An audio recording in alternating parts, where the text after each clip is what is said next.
இதுல யாரெல்லாம் வந்து இந்த சேலஞ்ச் எடுத்து பண்ண முடியுமோ தயவு செய்து முயற்சி பண்ணி பாருங்க. நிச்சயமா உங்களுக்கு வந்து ஒரு மாற்றம் கிடைக்கும். அதோட ஆயுட்காலம் முடிய ஒன்று வந்து இறப்பு நிலைக்கு போகும்.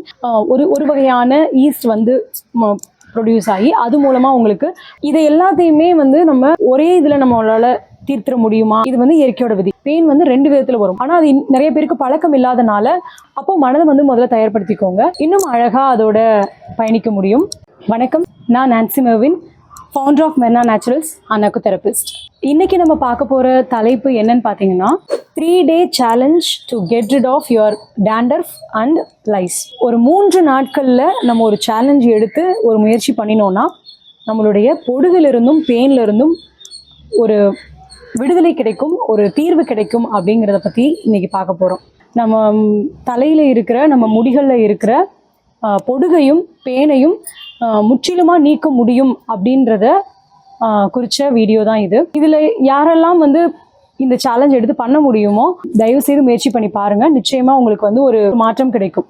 முதல்ல நம்ம வந்து ஒரு பொடுகை பற்றியும் பேனை பற்றியும் ஏன் அது வருது அப்படிங்கிறத பற்றின ஒரு தெளிவு கிடைச்சிருச்சுன்னா அதை நம்ம முற்றிலுமாக நீக்கிறதுக்கு என்ன செய்யறதுங்கிறத அடுத்த பார்க்கலாம். பொடுகு வந்து பல வழிகளில் நம்மளுடைய தலைக்கு வந்து உருவாகுது. தெரியும், முடி வந்து ரொம்ப ட்ரை ஆகிற கண்டிஷனில், அது குளிர்காலங்களாக இருக்கலாம், இல்லை நீங்கள் வந்து ஒரு ஹார்ஷான கெமிக்கல்ஸ் யூஸ் பண்ணி உங்களோட முடி வந்து முழுமையாக வறண்டு போகுது அப்படின்னாலும் சரி, இல்லைனா வெயில் காலங்களில் அதிகப்படியான வெயில் வந்து உங்களுடைய தலையில் நேரடியாக படும்போதும் சரி உங்களுக்கு வந்து வறண்டு போகிற சூழ்நிலைகள் ஏற்படும். நீங்கள் எண்ணெய் வந்து உங்கள் தலையில் எப்பயுமே வைக்கிறது இல்லை அப்படின்னாலுமே உங்களுக்கு இந்த மாதிரி புற சூழ்நிலைகள் வந்து என்ன ஆகும்னா உங்களுக்கு அந்த தலைமுடியை முழுமையாக வறண்டு போக செய்யும். சரிங்களா? அப்போ அந்த முழுமையாக வறண்டு போயிருக்கிற நேரத்தில் உங்களுடைய மேல் தலையில் இருக்கிற ஸ்கேல்பில் இருக்கிற செல்கள் வந்து வேகமாக அதோடைய ஆயுட்காலம் முடிய ஆரம்பிக்கும். பொதுவாகவே நம்மளுடைய உடலில் இருக்கிற எல்லா உயிரணுக்களுமே வந்து அதோட ஆயுட்காலம் முடிய ஒன்று வந்து இறப்பு நிலைக்கு போகும்.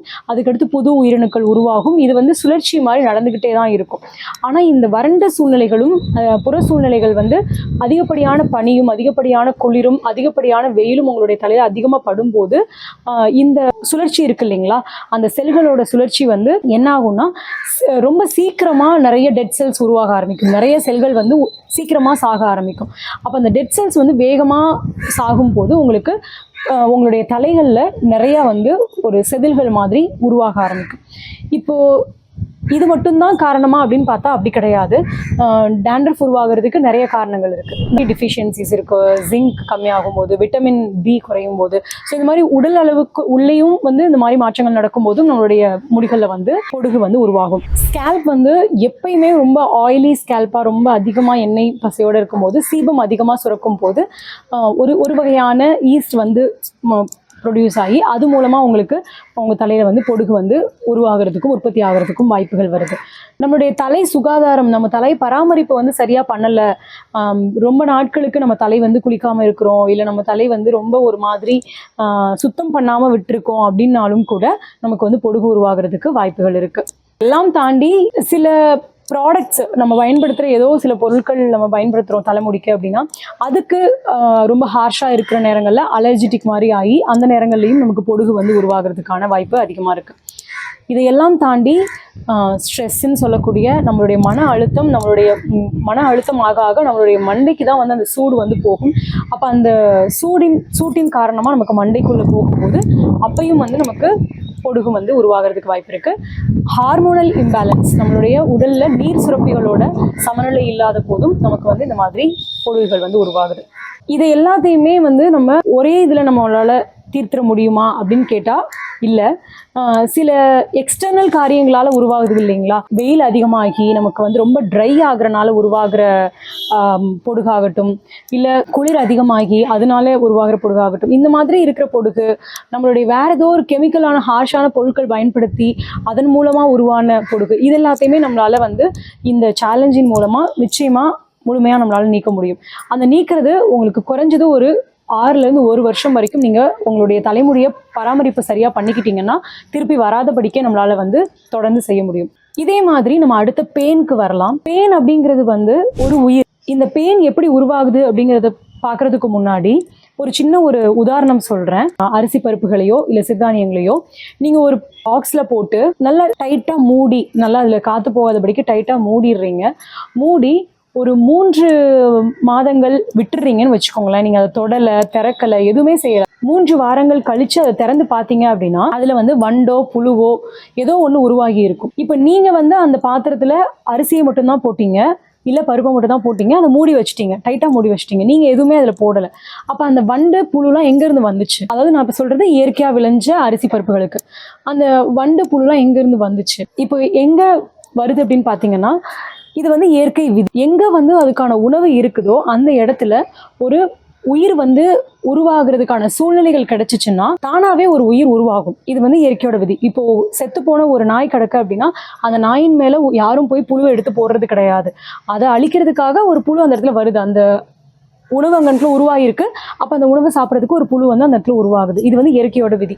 இதே மாதிரி தான் நம்மளுடைய தலைகளில் வந்து பேன் உருவாகிறதுக்கும் வந்து ஒரு இயற்கையாக விதி தான். நம்ம தலைகளில் நம்ம சுத்தமாக வச்சுக்காத போது, எண்ணெய் வந்து ரொம்ப அதிக அளவுக்கு எண்ணெய் நம்ம வச்சிருக்கும் போது வெளியில இருந்து தூசிகள் வந்து நம்ம தலையில வந்து அதிகமாக படும். இது எண்ணெய் வச்சிருக்கும் போதும் சரி, எண்ணெய் நீங்கள் வைக்காத போதும் சரி, ரெண்டு சூழ்நிலைகள்லையுமே நடக்கும். அதிகப்படியான தூசிகள் உங்கள் தலையில் இருக்கும்போது நீங்கள் உங்கள் தலையை வந்து சுத்தம் பண்ணி நீங்கள் ஒழுங்காக மெயின்டைன் பண்ணாத போது உங்கள் தலைகளில் தூசிகள் அதிகமாக சேருது. அப்போ தூசிகள், அழுக்குகள் அதிகமாக உங்கள் தலையில் சேர சேர சேர என்ன ஆகும்னு பார்த்தீங்கன்னா அந்த அழுக்குகளை சாப்பிட்றதுக்கும் அந்த தூசிகளை சாப்பிட்றதுக்கும் பேன்கள் வந்து வருது. அப்போ அந்த பேன்கள் அங்கே வாழ்றதுக்கு ஏற்ற சூழ்நிலைகள் கிடைக்கும் போது பேன்கள் வந்து பழகி பெருக ஆரம்பிக்குது. அங்கேயே இருந்து உங்களுடைய ரத்தத்தை எடுத்து குடிச்சுக்குது, அங்கேயே வந்து உணவு கிடைச்சிருது, அழகாக சாப்பிட முடியுது, அதுக்கு அந்த வசதியான சூழ்நிலைகள் அங்கே கிடைக்குது. ஸோ இப்படி தான் வந்து பெண்கள் வந்து பழகி பெறுது. இப்போ நான் யாரோடையும் கான்டாக்டில் இல்லாமலே கூட எனக்கு வந்து பெண்கள் வருமா, எனக்கு வந்து பெயின் இருக்குது, யாரு கூடயுமே நான் தொடர்புலையே இல்லை, ஆனால் எனக்கு பெயின் வந்திருக்கு அப்படின்னு சில பேருக்கு யோசிக்கும் போது இதுதான் விஷயம். யாரு கூடயும் தொடர்பில் இருந்தால் தான் உங்களுக்கு பெயின் வரணும்னு கிடையாது. பெயின் வந்து 2 விதத்தில் வரும். ஒன்று, தொடர்பில் பக்கத்தில் நம்ம யாரு கூடயாவது நம்மளுடைய சேர்ந்து படுக்கும்போது, குழந்தைங்க வந்து நிறைய பேர் கூட சேர்ந்து படுக்கும்போது, இல்லை ஸ்கூல்ஸில் வந்து அவங்க நல்லா அழகாக அவங்க கூட விளையாடும் போது, சேர்ந்து விளையாடும் போது, அந்த மாதிரி நேரங்கள்லாம் கூட நம்மளுக்கு வந்து பரவுறதுக்கு வாய்ப்பு இருக்குது. ஆனால் அந்த பரவுற பேனானது உங்கள் தலையில் அதுக்கான சூழ்நிலை இருந்தால் மட்டும்தான் தொடர்ந்து தங்கி நிற்கும். இல்லைன்னா அது வந்து வந்த மாதிரியே காணாமல் போயிடும். தொடர்புகளில் இல்லாமல், கான்டாக்டில் இல்லாமலும் கூட உங்களுக்கு வர்றதுக்கான வாய்ப்பு எப்போ வரும்னு பார்த்தீங்கன்னா இந்த மாதிரி சுத்தமாக இல்லாத போது, தலை வந்து சுத்தமாக இல்லாத போது தான் இந்த மாதிரி வரும். இப்போ நமக்கு ஏன் பொடுகு வருது, பெயின் வருதுங்கிறத நம்ம தெரிஞ்சுக்கிட்டோம். அடுத்து நம்ம எந்த இடத்துக்கு போகிறோம் அப்படின்னு பார்த்தீங்கன்னா, இந்த 3 நாட்கள் நம்ம என்ன செய்ய போகிறோம். இந்த 3 நாட்கள் நம்ம செய்கிறதுக்கு முன்னாடி முந்தின நாள் நம்ம கொஞ்சம் ப்ரீ ப்ரிப்ரேஷன்ஸ் பண்ண வேண்டியிருக்கு. அந்த ப்ரீ ப்ரிப்ரேஷனில் முக்கியமானது என்னன்னு பார்த்தீங்கன்னா, 3 நாட்கள் உங்களுக்கு ஒரு விடுமுறை நாட்களாக இருக்கணும்.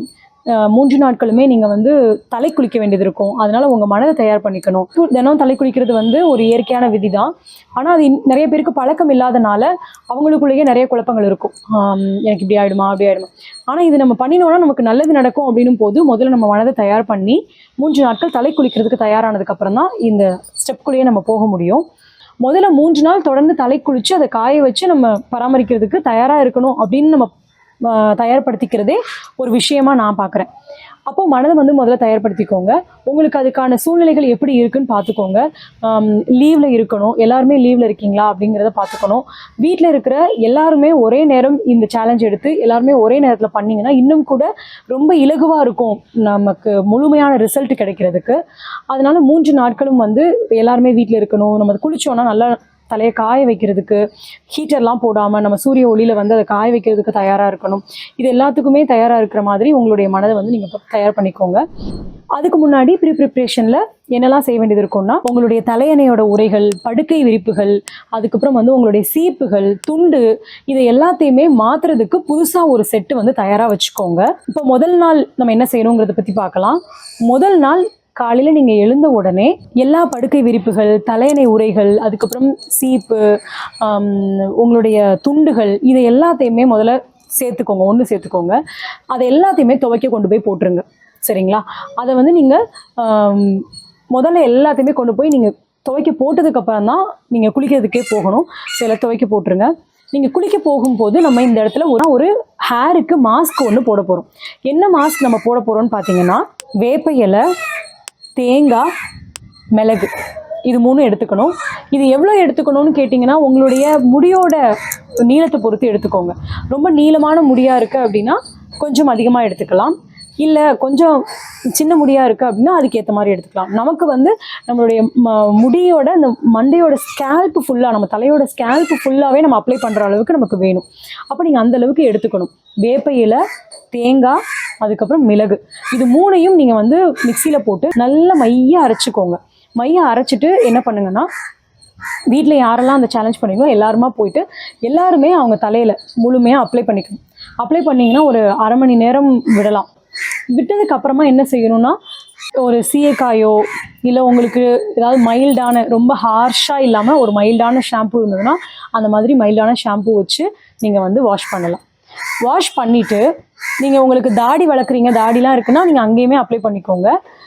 மற்றவங்களுக்கு பொதுவாக உங்களுடைய முடிகளுக்கு நீங்கள் ஸ்கேல்ப் எல்லாமே அப்ளை பண்ணிக்கோங்க. குளிச்சு முடிச்சிடுறீங்க. 2வது நாள் அதே ப்ராசஸ், 3வது நாள் அதே ப்ராசஸ் தொடர்ந்து செய்கிறீங்க. 3 நாளுமே என்ன பண்ணுங்கன்னா, உங்கள் படுக்கை விரிப்புகள் ஒரு டெம்ப்ரவரியாக அந்த 3 நாளுக்கு மட்டுமே ஒரு படுக்கை விரிப்பாக பயன்படுத்திக்கோங்க. தலையணை உரைகளும் அதே மாதிரி பயன்படுத்திக்கோங்க. அந்த 3 நாட்களுமே வந்து புது சீப்பு, நீங்கள் ஏற்கனவே பயன்படுத்தின சீப்லேயே புது சீப்பாக இருக்கணும். அதாவது நீங்கள் புதுசாக வாங்கணும்னு கூட அவசியம் இல்லை. நீங்கள் பயன்படுத்தின சீப்பை முழுமையாக சுத்தம் பண்ணி நல்லா அதில் இருக்க அழுக்கு எல்லாத்தையுமே சுத்தம் பண்ணின சீப்பாக இருக்கணும். துண்டு புதுசாக யூஸ் பண்ணுங்கள். அந்த 3 நாட்களுமே அதே மாதிரி பயன்படுத்துங்க. 3 நாட்கள் முடிஞ்சதுக்கப்புறம் 4வது நாள் நீங்கள் துவங்கும் போது அந்த 3 நாட்கள் பயன்படுத்தினதையும் நீங்கள் வந்து துவைக்க வச்சிடலாம். மறுபடியும் ஏன்னா அந்த 3 நாட்கள் முடியும் போது முழுமையாக உங்களுக்கு வந்து அந்த இது வெளியே போயிருந்திருக்கும். அப்போ நீங்கள் புதுசாக நீங்கள் பயன்படுத்தும் போது ரொம்ப எளிமையாக இருக்கும். இது வந்து அதிகப்படியாக இருக்கு இல்லையா, அவங்களுக்கு தான் இந்த மாதிரி நீங்கள் 3 நாள் பயன்படுத்தினதையும் 4வது நாள் மாற்றுறது. இல்லை எனக்கு கொஞ்சம் தான் இருக்குது, நான் இருக்கிறதையும் போக்கணும் அப்படின்னு நினச்சி நீங்கள் வந்திருக்கீங்க அப்படின்னா இந்த 3 நாட்கள் பயன்படுத்தினதோடையே நீங்கள் தொடர்ந்து 4வது நாள் அதையே பயன்படுத்திக்கலாம். ஏன்னா உங்களுக்கு 1வது நாளே நீங்கள் உங்களுக்கு சரியாக இருந்திருக்கும். 2வது நாள் அதெல்லாம் வந்து உங்களுக்கு ஒரு ப்ரொடக்ஷன் மாதிரி தான் இருக்கும். ஸோ அதனால் நீங்கள் அதையே தொடர்ந்து பயன்படுத்திக்கலாம். ஆனால் எனக்கு அதிகப்படியாக டேண்ட்ரஃப் இருக்குது, அதிகப்படியான அளவில் பெயின் இருந்தது என் குழந்தைக்கு, அதனால நான் இதை செய்கிறேன் அப்படின்ற மாதிரி வர்றவங்கலாம் நீங்கள் 3 நாட்களுக்கு அப்புறம் திருப்பி 4வது நாளில் வந்து திருப்பி 3வது நாள் இரவு நீங்கள் தூங்கும்போதே நீங்கள் புதுசாக மறுபடியும் மாற்றிடுறது நல்லது. இப்படி பண்ணிங்க அப்படின்னா உங்களுக்கு ரொம்ப அழகாக இந்த பேனும் இந்த பொடுகும் உங்களுடைய தலையிலிருந்து வெளியே போயிருக்கும். நீங்கள் அதை கண்கூட பார்க்க முடியும். இந்த 3 நாட்கள் சேலஞ்ச் நீங்கள் செஞ்சு உங்களுடைய தலையிலிருந்து பொடுகும் பேனும் வெளியேறினதுக்கப்புறமா அது திருப்பி வரவே வராது, நான் தான் 3 நாட்கள் வந்து என்னோட தலைக்கு வந்து ஒரு கவசம் பண்ணிட்டோமே அப்படின்னு சொல்லி நீங்கள் மறுபடியும் கவனிக்காமல், சுகாதாரம் இல்லாமல், உங்களுடைய தலையை வந்து சுத்தம் செய்யாமல் அதை ப்ராப்பராக கவனிச்சிக்கலை அப்படின்னா உங்களுக்கு மறுபடியும் அது வரும். அதை ஞாபகம் வச்சுக்கோங்க. நீங்கள் இதை செஞ்சதுக்கப்புறமா உங்களுடைய தலைமுடியை இன்னும் அதிகமாக அழகாக பராமரித்து இன்னும் அழகாக அதோட பயணிக்க முடியும். இது வந்து சுத்தப்படுத்துறதுக்கான ஒரு வழிமுறை. முயற்சி செய்து பாருங்கள். இந்த சேலஞ்சை எடுத்து செஞ்சு பார்த்துட்டு எத்தனை பேர் இதை செஞ்சிங்களோ அவங்க வந்து அவங்களோட கமெண்ட் செக்ஷனில் கொடுங்க. நாங்களும் தெரிஞ்சுக்கிறோம் எத்தனை பேர் இதனால் பயனடைஞ்சிருக்காங்கன்னு. இதே மாதிரி நீங்கள் கொடுக்குற கமெண்ட்டை வச்சு நிறைய பேர் இதே மாதிரி பயனடைவாங்க. உங்களுடைய நண்பர்கள் வட்டத்திலேயோ உங்களுடைய உறவினர்கள் வட்டத்திலேயோ யாருக்காவது பயன்படும்னா இதை வந்து பகிர்ந்தும் கொடுங்க. நம்ம அடுத்த காணொலியில் இன்னும் இன்ட்ரெஸ்டிங்கான வீடியோவோட பார்க்கலாம். நன்றி.